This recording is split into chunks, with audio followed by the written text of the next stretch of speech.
CMR jewellers సువర్ణ సంక్రాంతి సంబరాలు బంగారు ఆభరణాలపై 50% తగ్గింపు. నమస్తే, నేను కేశవ్ టు సుమన్ టీవీ.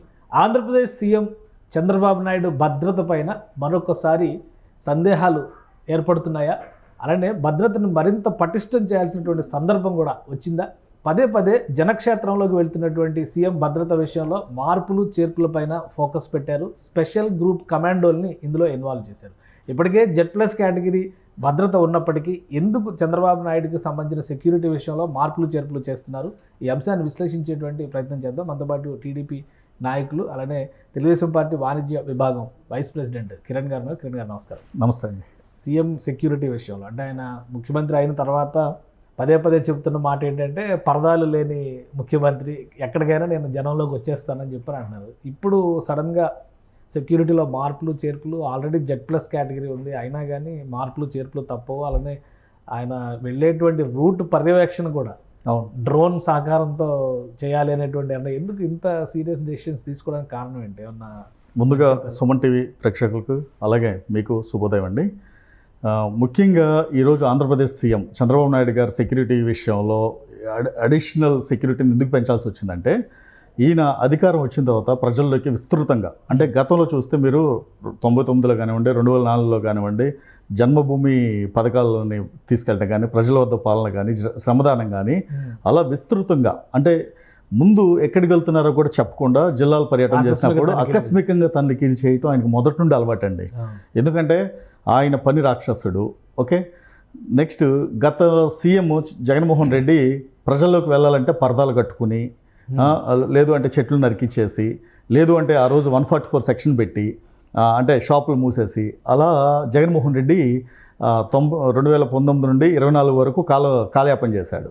ఇప్పుడు ప్రస్తుత సీఎం చంద్రబాబు నాయుడు గారు ప్రజల్లో, అంటే జగన్మోహన్ రెడ్డి చేసిన దుశ్చర్యలు, ఇలాంటి దురాఘాతాలని ఇవన్నీ ప్రజలకు తెలిసే చంద్రబాబు నాయుడు గారికి అవకాశం ఇచ్చారు.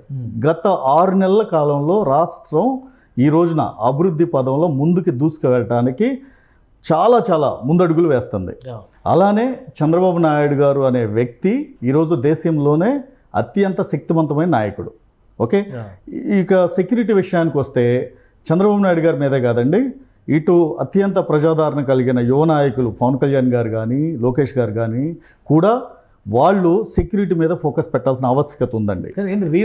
రీజన్ అంటే ఇప్పుడు గత 6-7 నెలల కాలంలో వైసీపీ వాళ్ళు ఓడిపోయిన తర్వాత వాళ్ళకి కంటి మీద కునుకు లేకుండా ఉంది.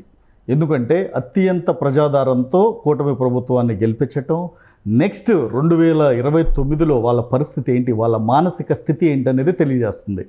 జగన్మోహన్ రెడ్డి ఇప్పటికీ అసెంబ్లీకి రాకుండా, ప్రజల్లోకి రాకుండా, ఈ రోజున ఒక ప్రతిపక్ష హోదా కూడా లేకుండా, దానికి కూటమి ప్రభుత్వం మీద ప్రతిపక్ష హోదా ఇవ్వలేదంటే, ప్రతిపక్ష హోదా కూటమి ప్రభుత్వం ఇవ్వకపోవటం కాదండి, ప్రజలు ఇవ్వాల.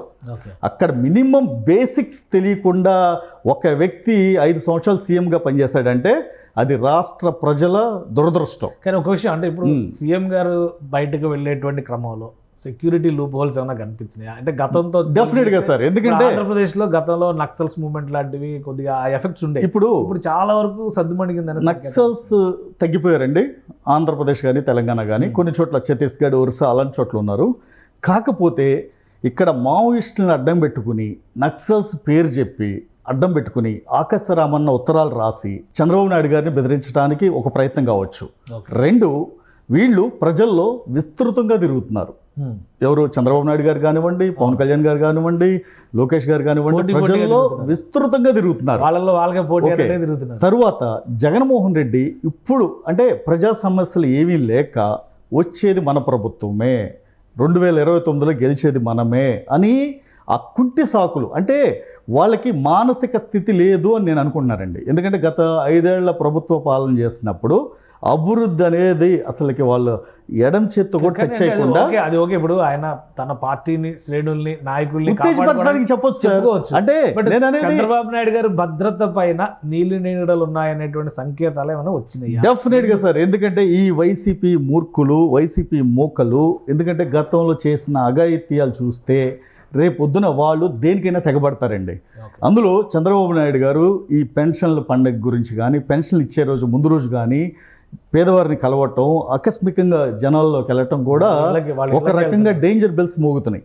ఎందుకంటే నేను ఆంధ్రప్రదేశ్ డీజీపీ గారికి కానివ్వండి, చంద్రబాబు నాయుడు గారికి, లోకేష్ గారికి, పవన్ కళ్యాణ్ గారికి విన్నవించేది ఒకటి ఏంటంటే, మీరు ప్రజల్లోకి వెళ్ళే ముందు క్షుణ్ణంగా తనిఖీలు చేసిన తర్వాత మాత్రమే వెళ్ళాలి.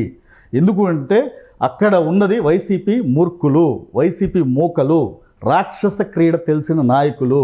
ఎందుకంటే జగన్మోహన్ రెడ్డి ఒక రాక్షస క్రీడను ఆడటానికి ముందుండే వ్యక్తి అండి.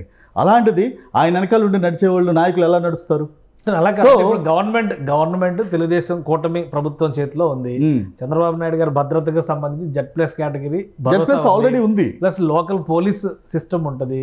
ఇన్ని ఉండగా మళ్ళీ ఇప్పుడు ఎస్ఎస్జి కమాండ్, ఇప్పుడు అలా అనుకుంటే మాజీ ప్రధాని రాజీవ్ గాంధీ గారు మరి ఆ రోజున ప్రధానమంత్రి హోదాలో స్పెషల్ కమాండోస్ ఉన్నారు. ఆ రోజు జెడ్+ ఉంది ప్రధానమంత్రి హోదాలో.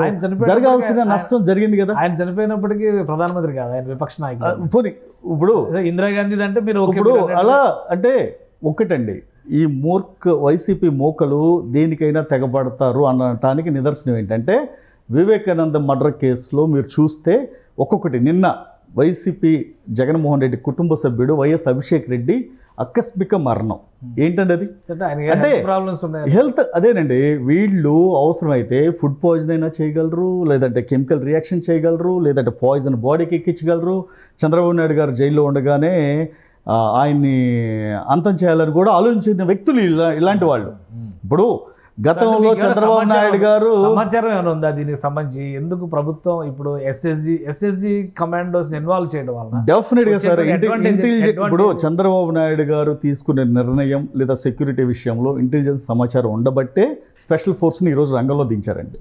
ఎందుకంటే ఇంటెలిజెన్స్ సమాచారం స్పెషల్ ఫోర్స్ యాక్టివిటీ అండి. స్పెషల్ ఫోర్స్ అంటే ఇప్పుడు అదనపు భద్రత అండి. ఇప్పుడు ఉన్న జెడ్+ కి ఎస్ఎస్జీలు వచ్చి, స్పెషల్ సెక్యూరిటీ గార్డ్స్ వచ్చి అదనపు భద్రత, వాళ్ళకి స్పెషల్ ట్రైనింగ్. ఇప్పుడు పోలీస్ డాగ్స్ ఉంటాయండి, అవి కొంతవరకే పరిమితం అవుతాయి. డ్రోన్స్ కూడా డ్రోన్ ద్వారా సెక్యూరిటీ కానివ్వండి, లేదు అంటే 24/7 ఆయన చంద్రబాబు నాయుడు గారు ఉండే ఇల్లు కానివ్వండి, లేదంటే ఆయన పర్యటించే ప్రాంతాలు కానివ్వండి, అవన్నీ డ్రోన్ పర్యవేక్షణలో భద్రతా వలయాన్ని ఒక క్రియేట్ చేసి వాళ్ళు సెక్యూరిటీ ఇవ్వాల్సిన ఆవశ్యకత ఉందండి.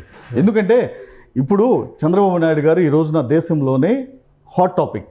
ఎందుకంటే ఆంధ్రప్రదేశ్ నూతన ముఖ్యమంత్రి అయిన తర్వాత ఆంధ్రప్రదేశ్కి వచ్చే పథకాలు కానివ్వండి, ఆయన బడ్జెట్ కానివ్వండి, లేదంటే నిధులు కానివ్వండి, ఇవన్నీ ఇప్పుడు వేరే రాష్ట్రాలకి వచ్చేటప్పటికి ఏమి ఇబ్బంది లేకపోవచ్చు. ఇక్కడికి వచ్చేటప్పటికి వైసీపీ నాయకులు కానీ, వైసీపీ నేతలు కానీ భయం ఉందంటారు. భయం అంటే వాళ్ళు అభివృద్ధి చేయలేరండి. అభివృద్ధిని ఆటంకం చేయాలంటే వాళ్ళు నెంబర్ 1. ప్లస్ నెక్స్ట్, ఇలాంటి సీఎంకి భద్రత లేదు అని ప్రజల్లోకి వెళ్ళి లేదా పెట్టుబడిదారులకి తెలిస్తే పెట్టుబడులు ఆపాలని కూడా ఇలా ప్రయత్నం కావచ్చు. వీళ్ళు ఎంతకైనా తెగబడతారండి. వీళ్ళని ఊరికే అంటే మనం ఏదో వాళ్ళు తక్కువ అంచనా వేసి చేయకూడదండి. దీన్ని దృష్టిలో పెట్టుకొని ముగ్గురు నేతలు, శక్తివంతమైన నేతలు ముగ్గురికి భద్రతా వలయం ఉండాలి.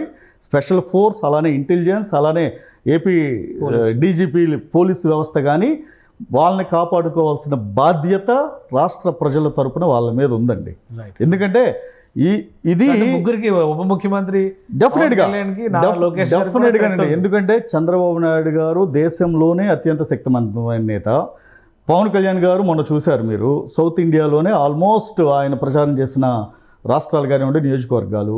లోకేష్ గారు చెప్పవసరం లేదు, యోగాల ద్వారా ఆయన తారాజోలాగా దూసుకొచ్చారు.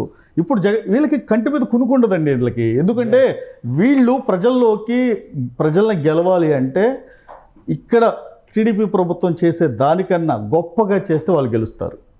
ప్రజలు ఒక్క అవకాశం ఇచ్చారు, అవకాశం ఇస్తే ఆ ఒక్క అవకాశం మాత్రమే ఇచ్చారు. నెక్స్ట్ మరోసారి అవకాశం ఇవ్వడానికి ప్రజలు సిద్ధంగా లేరు. ఆయన ఎన్ని ఆటంకాలు లేదా భయపెట్టి నక్సల్స్ అని, మావోయిస్టులని, రేపొద్దున ఇంటర్నేషనల్ డాన్స్ తీసుకొచ్చి, స్మగ్లర్స్ని తీసుకొచ్చి వాళ్ళు ఎన్ని చేసినా సరే ప్రజా మద్దతు ఉంది. గతంలో పవన్ కళ్యాణ్ గారి సెక్యూరిటీ విషయంలో కూడా ఇలాంటివి వచ్చినాయి, సుపారీలు జరిగినాయి అంతర్జాతీయ స్థాయిలో. ఇట్లాంటి అంటే ఉందా నిజంగా? అటువంటి చేస్తారండి వీళ్ళు, దేనికైనా తెగిస్తారు. ఇప్పుడు ఇక్కడ సంపాదించిన అక్రమార్జనని వేరే దేశాల్లో పెడుతున్నారు. డబ్బు ఉంటే ఏముందండి, డబ్బుతో ఏదైనా చేయొచ్చు. డబ్బుతో ఏదైనా చేయొచ్చు అనడానికి ఉదాహరణ జగన్మోహన్ రెడ్డి, వైసీపీ నాయకులు. ఎందుకంటే ఎవరికైనా సరే ఆ బ్యాక్ ఎండ్ డబ్బు కావాలి. ఆ డబ్బు అక్రమంగా గత 5 ఏళ్లలో విపరీతంగా సంపాదించారు. 8 లక్షల నుండి 10 లక్షల కోట్ల వరకు సంపాదించారు. మీరు ఆశ్చర్యపోవచ్చు, బడ్జెట్ అంత లేదు కదా అని. వీళ్ళు చేసిన అక్రమార్జన సక్రమార్జన కాదు, అక్రమార్జనని ఎన్ని లక్షల కోట్లే సంపాదించవచ్చు. అది డ్రగ్స్ ద్వారా అవ్వచ్చు, గంజా ద్వారా అవ్వచ్చు, స్మగ్లింగ్ అవ్వచ్చు, లేదంటే మట్టిని తవ్వడం అవ్వచ్చు, గ్రావెల్ తవ్వడం అవ్వచ్చు. ఇప్పుడు అధికారంలోకి వచ్చారు కాబట్టి ఇవన్నీ బయటికి తీసుకొచ్చే అవకాశం డెఫినెట్గా అండి. నేను గతంలో చెప్పినట్టు ఇంకొక 2 నెలలు వేచి చూడండి. వీళ్ళు చేసిన తప్పులకి వీళ్ళే రోజులు వస్తాయి. ఎవరో శిక్ష వేయ అవసరం లేదండి, జడ్జిలు కోర్టులు కూడా వేయ అవసరం లేదు. వాళ్ళే చట్టాలని అలా చంద్రబాబు నాయుడు గారు ప్రతి విషయాన్ని క్షుణ్ణంగా పరిశీలించి చట్టరీత్యా తప్పించుకునే అవకాశం లేకుండా చేస్తున్నారు. వాళ్ళకి మాత్రం ఎవరిని వదిలే ప్రసక్తి లేదండి. ఈవెన్ జగన్మోహన్ రెడ్డి అయినా కావచ్చు, భారతిరెడ్డి కావచ్చు, R² R³ బ్యాచ్ ఎవరైనా కావచ్చు, విజయసాయి రెడ్డి అవ్వచ్చు, సుబ్బారెడ్డి అవ్వచ్చు, ఎవరైనా సరే తప్పించుకునే ప్రసక్తే లేదండి. రైట్. థ్యాంక్ యూ కిరణ్ గారు విశ్లేషణ అందించారు. ఇది చంద్రబాబు నాయుడు గారి సెక్యూరిటీ, అలానే ఉప ముఖ్యమంత్రి పవన్ కళ్యాణ్, నారా లోకేష్ యువమంత్రి, ఈయన భద్రత పైన కూడా అనుమానాలు కలిగేటువంటి పరిస్థితి వస్తుంది. తెర వెనుక జరిగేటువంటి ప్రయత్నాల వలన వారి ప్రాణహాని ఉండే ఛాన్సెస్ ఉన్నాయని కిరణ్ గారు ఆందోళన వ్యక్తం చేశారు. ఈ క్రమంలోనే ముందుగా సీఎం చంద్రబాబు నాయుడు సెక్యూరిటీలో పూర్తిగా మార్పులు చేశారు. SSG కమాండోలు స్పెషల్గా ఇన్వాల్వ్ అయ్యారు. అలానే డ్రోన్ల ద్వారా పర్యవేక్షణ, ఆయన ఉంటున్నటువంటి ఇంటి పహారాను కూడా డ్రోన్ల పరిధిలోనే చేస్తున్నట్టుగా విశ్లేషిస్తున్నారు కిరణ్ గారు. ఇది special discussion. Keep watching. Suman టీవీలో మీ పర్సనల్ అండ్ బిజినెస్ ప్రమోషన్స్ కోసం కింది నెంబర్కి కాంటాక్ట్ చేయండి.